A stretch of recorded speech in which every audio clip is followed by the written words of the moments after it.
So I once read an article about what happens when people freeze to death, like if there's been an avalanche or people are stranded on top of a mountain and there's a terrible blizzard or something like that. And what happens when someone actually doesn't make it is that they fall asleep. And so if you were traveling with someone in a situation like that, you know that your job is to continue to do whatever it takes to make sure that they do not fall asleep, because that's how people survive. And a friend said to me, Marianne, why all these videos that you're making like every day? Why?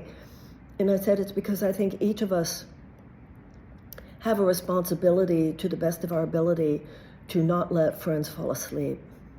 We are in the middle of a techno-authoritarian ideological takeover of our government right now. No one can afford to fall asleep. So when we are being hit with a barrage of lies, each of us I think, has a responsibility to do what we can to say the truth as we see it. So right now, the big lie is that what's happening with gutting these government agencies is that they are exposing corruption. And so I've seen people like post on my pages and stuff, no, Marianne, this corruption, these people operated in secret and now Musk is exposing them.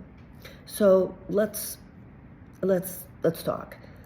The corruption in this country, for the most part, politically over the last few decades, has actually not been in secret.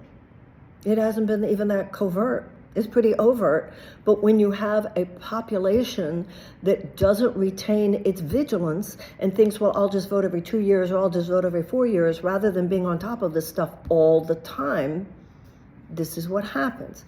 It's not shadowy forces. Sometimes it's very not shadowy forces. Insurance companies, pharmaceutical companies, big food companies, big chemical companies, big agricultural companies, big gun manufacturers, big oil, big bank and financial institutions, and military-industrial complex. And listen, a lot of this hasn't even been secret. It's, you can find this information on the internet. These forces, huge multi, billionaire donor forces, and these huge corporate forces, because of the way, the Supreme Court has, allowed Citizens United and so forth, have been able to so unduly influence Congress, right, as to deregulate. The corruption is this deregulation. Deregulate so that they don't have to worry about safety. Deregulate so that they don't have to worry about economic fairness. Deregulate so that they don't have to honor unions. Deregulate so that they don't have to honor environmental protections. It's an orgy of deregulation. And this is the ultimate in deregulation, just get rid of these agencies. So what's happened is that everybody, all these people who are saying, no, this is good, he's exposing this corruption.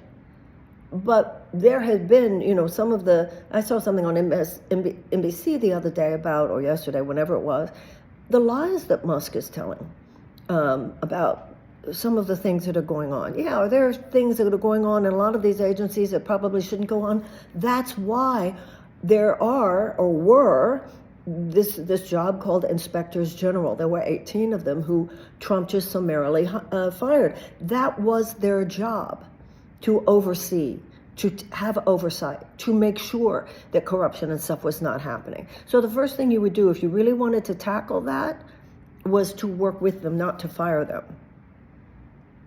And by the way, we were told when Trump was running that Musk was going to be, at the time it was Musk and Ramaswamy, and it was going to be an advisory commission, which of itself was, not a bad idea. I never was in love with the efficiency thing, because I thought, you don't feed a hungry child because it's the efficient thing to do.